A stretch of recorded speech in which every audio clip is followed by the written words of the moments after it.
Doctor BR Ambedkar Konaseema జిల్లా రామచంద్రపురం నియోజకవర్గం రామచంద్రపురం మండలం వెంకటాయపాలెం సచివాలయాన్ని ఆకస్మికంగా కార్మిక శాఖ మంత్రి వాసంశెట్టి సుభాష్ అలాగే సందర్శించారు.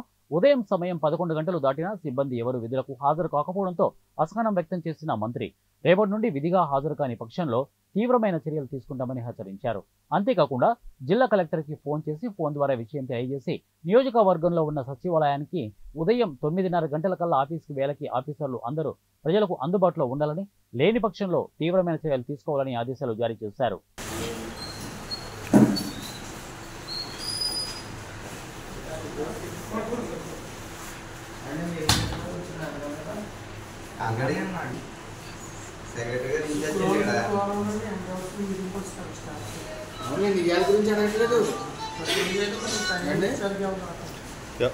అక్కడ ఉన్న